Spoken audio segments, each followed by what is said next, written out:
And tonight on Connecticut's news station, health officials report the first flu and RSV-related deaths of the season. We'll hear their urgent message to help keep people healthy. Plus, our coverage of the ballot battle in Bridgeport continues. Election day is over, so where does the city go from here? We'll break it down. And addressing climate change in the Elm City, we're taking you to a one-of-a-kind climate incubator officially open for business. Now at 6, this is Fox 61, Connecticut's news station. And good evening. Thanks for joining us here on the Fox 61 News at 6. I'm Sarah Sanchez. And I'm Brent Harden. With the holidays quickly approaching, the Connecticut Department of Public Health is urging everyone to stay up to date with their seasonal vaccines. Just reported in our state, one person died from the flu and 2 people have died from RSV. Fox 61's Carmen Chow joins us live in Hartford now with more on how you can protect yourself. Carmen? Brent and Sarah, now that it's getting colder and more people are gathering for the holidays, that means an uptick in flu, COVID-19 and RSV cases, and those with serious medical conditions should be extra careful this season. The older you are, the more medical conditions you have. The Connecticut Department of Public Health saw its first deaths of the season. A Middlesex County resident who was in their 80s died from the flu. A New Haven County resident in their 80s and a Hartford County resident in their 60s died from RSV. Newly elected East Hartford Mayor Connor Martin says this should be an example for everyone to get their vaccines. We're moving toward the colder season, winter season. We're going to see a rise in these cases. And so we encourage everyone to understand how important it is to get a vaccine to protect you and your family. Since October 1st, Connecticut has seen more than 200 flu cases, 1,700 COVID-19 cases, and 700 RSV cases. RSV, also known as respiratory syncytial virus, becoming more prevalent in infants and older adults. It's important to get vaccinations. It's important to wash your hands thoroughly. And also, if you feel flu-like symptoms or COVID symptoms, please get tested. The current vaccine guidance to prevent RSV recommends the monoclonal antibody for infants younger than 8 months who are born during or entering RSV season. Adults 60 and older, as well as pregnant women, are eligible to receive the RSV vaccine. For pregnant women, if you can go out there and just get vaccinated in that week period where you know the moment your child is born, they will be protected, I would certainly encourage them to do that. If you still need to get your vaccines, make sure to check with your doctor or local pharmacy on when to make your next appointment. I'm live in Hartford. Carmen Chow, Fox 61, Connecticut's news station. Thank you, Carmen.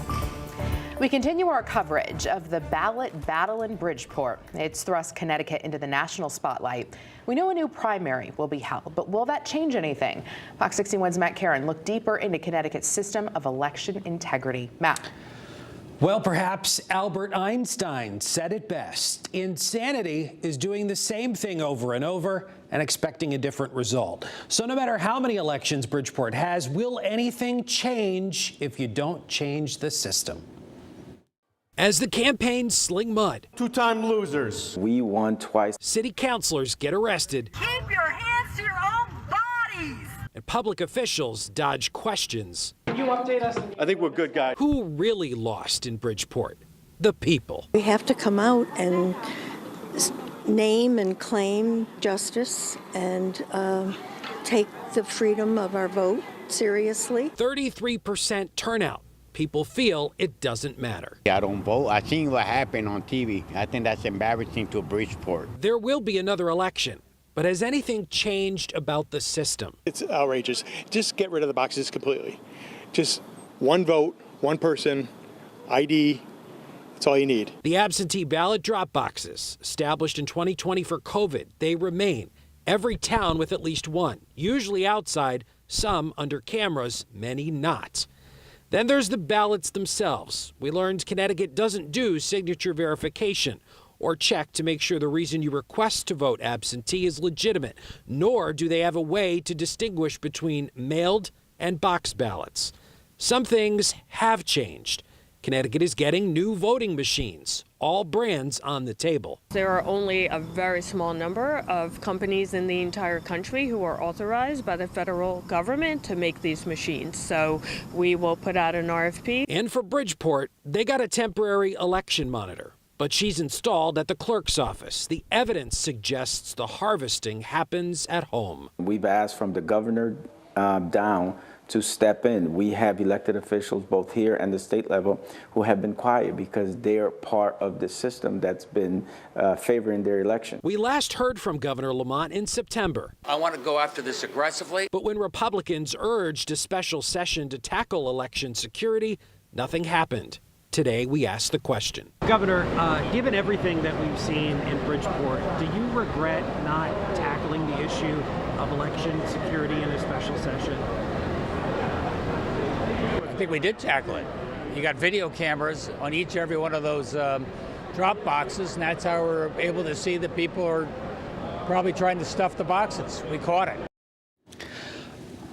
But let's remember, the only reason it was caught was thanks to a whistleblower. In fact, all of that ballot box video would have gotten erased after 30 days. In the studio, Matt Caron, Fox 61, Connecticut's news station. All right, thank you, Matt. Turning to the weather now, some rain showers to start our day. A little sleet overnight, but will it be dry for the weekend? We're always talking about the weekend. Yeah, Chief Meteorologist Rachel Frank joining us now. Rach, you know the question for me, I always want to know about the sunshine. Everybody's going to be happy this weekend. Yes, we're dry, and yes, we're even seeing sunshine both Saturday and Sunday. Tomorrow, though, not a lot. Right now in the Hartford area, we're looking at temperatures around 40 degrees. You can't really tell out there, but we are seeing clearing skies, and those clearing skies will not last. We'll see the clouds fill right back in again right before daybreak. Right now, we're looking at temperatures close to 40 degrees, mid to upper 40s for the Connecticut shoreline. It was a chilly, just kind of raw day today, and even cooler than we anticipated. Temperatures tonight will be dropping back into the upper 30s to low 40s as we head towards daybreak tomorrow. And again, a lot of clouds out there to really start off the day. As we head through the afternoon, we'll see temperatures close to 50 degrees. And check this out. This is 4 o'clock, which is really close to the time that the sun goes down. But there is a chance for some bonus late day clearing, and that clearing is going to stick around as we head into both your Saturday and your Sunday. So looking great for any observances for Veterans Day, and that sunshine for Sunday as well, though temperatures will be a bit cooler. We'll see how long this dry stretch of weather lasts. Your full forecast coming up, guys. All right, Rachel, thank you. And new tonight, a Mansfield man faces charges in connection with a home burglary and home invasion. Police say Keith Haddad forced his way into the home on Tuesday, damaging a basement door in the process. Haddad then allegedly forced his way into the resident's bedroom and was yelling as he threw one of those residents against a wall. Residents were able to eventually run away. They stayed at a neighbor's home until police arrived. Police say Haddad had been on the resident's property earlier that day and was told by police to leave. And they believe Haddad was trying to confront those residents about that incident. A Meriden man is accused of trying to have a sexual relationship with someone he believed was 15 years old, a 15-year-old girl, that is. Police say 44-year-old Christopher Smith had explicit online chats with an undercover officer who was acting as a minor. Smith planned to meet the girl yesterday, and when he showed up, he was arrested. He's being held on $500,000 bond.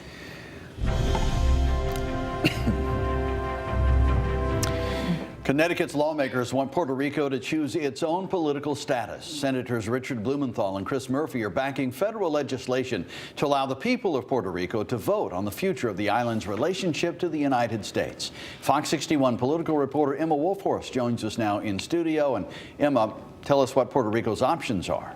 Well, Brent, the Puerto Rico Status Act would authorize the island's residents to vote on changing from territory status to either statehood, independence, or sovereignty and free association with the United States. Connecticut has the highest concentration per capita in the U.S. of residents of Puerto Rican descent, more than 288,000 people. Senator Chris Murphy calls the island's status a constant cloud for residents, saying the people of Puerto Rico are being treated with a second political class. Both Murphy and Senator Richard Blumenthal point to natural disasters, particularly the response to Hurricane Maria, saying the U.S. has failed to do justice to fellow Americans. The question of Puerto Rico's future, the question of Puerto Rico's status is for the people of Puerto Rico to decide, period, stop. It is unfair, unjust for the people of Puerto Rico to be treated as second-class citizens. Colonial status must end, and we should do it now. While both senators say it is up to the people of Puerto Rico to decide their own destiny, Blumenthal says he would support and fight for the statehood option. The House passed a version of this bill last year, but it was never brought to a vote in the Senate. It was then reintroduced in the House earlier this year, and Murphy and Blumenthal now hope the measure can get bipartisan support in the Senate. Sarah.